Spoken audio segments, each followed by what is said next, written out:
Assalamualaikum warahmatullahi wabarakatuh. Perkenalkan, nama saya Riam Veladini.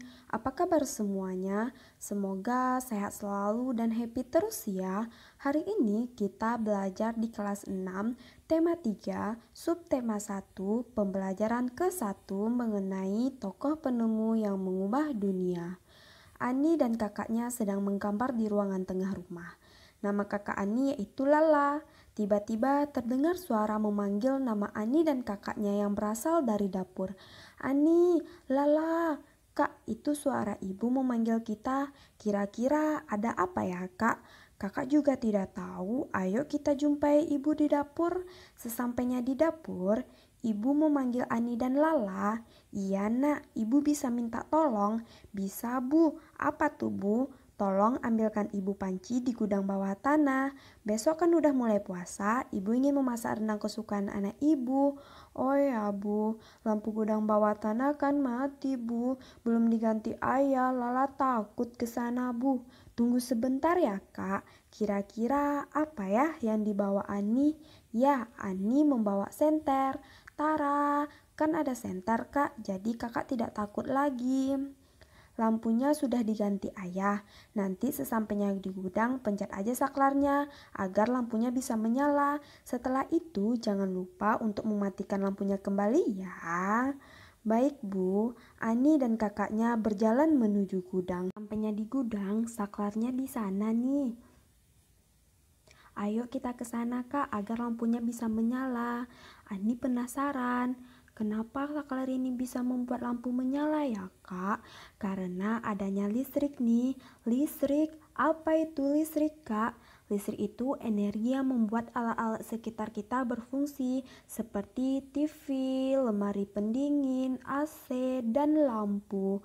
Wah, hebat orang yang bisa menemukan listrik ya kak. Kira-kira siapa ya yang menemukan listrik kak? Kita antarkan panci ibu dulu ya nih. Nanti kakak lanjutin siapa penemu listrik. Kira-kira siapa ya penemu listrik itu?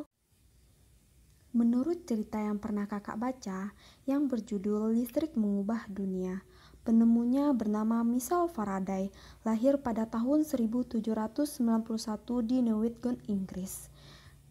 Michael Faraday kak, iya, Michael Faraday lah yang menemukan listrik.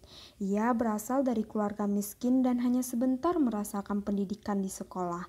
Dengan perjuangan keras dan semangat pantang menyerah, ia akhirnya berhasil membuat alat sederhana pertama yang dapat menghasilkan gelombang elektromagnetik.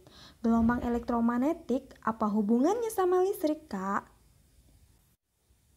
Arus listrik adalah gelombang elektromagnetik, yaitu gelombang yang dapat merambat meski tidak ada media perantara. Gelombang elektromagnetik terbentuk dari hasil perubahan medan magnet dan medan listrik yang terjadi terus-menerus. Proses tersebut kemudian memicu terjadinya arus listrik, kemudian yang kita kenal sebagai arus listrik. Arus listrik dihasilkan oleh generator raksasa pada pembangkit listrik. Arus listrik tersebut disalurkan melalui jaringan listrik tegangan tinggi berupa jaringan kabel pada menara-menara tinggi yang menuju ke gardu-gardu penerima di berbagai daerah. Dari gardu-gardu penerima, arus listrik kemudian disalurkan ke rumah penduduk dan di berbagai daerah yang memerlukan.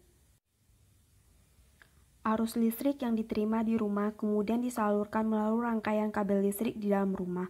Rangkaian kabel tersebut umumnya berada di atap untuk tempat kedudukan lampu, atau di dinding rumah untuk saklar, dan colokan listrik tempat penghubung beragam peralatan elektronik seperti yang ada di rumah kita ini nih. Rangkaian listrik di dalam rumah dapat berupa rangkaian seri atau rangkaian paralel. Rangkaian seri yaitu rangkaian yang hanya ada satu jalur tempat arus listrik mengalir dari sumber arus listrik. Sedangkan rangkaian paralel yaitu rangkaian yang memiliki lebih dari satu jalur tempat arus listrik mengalir dari sumber arus listrik. Terima kasih Kak, Ani jadi tahu dari mana datangnya aliran listrik. Sama-sama nih, kita harus bersyukur di rumah kita ada listrik. Banyak loh teman-teman di luar sana yang belum bisa menikmati listrik. Ya, gelap dong Kak, kasihan ya Kak. Setiap listrik yang kita pakai tidaklah murah karena masih banyak jaringan listrik yang harus diperluas. Makanya kita harus bijak menggunakan listrik. Baik Kak.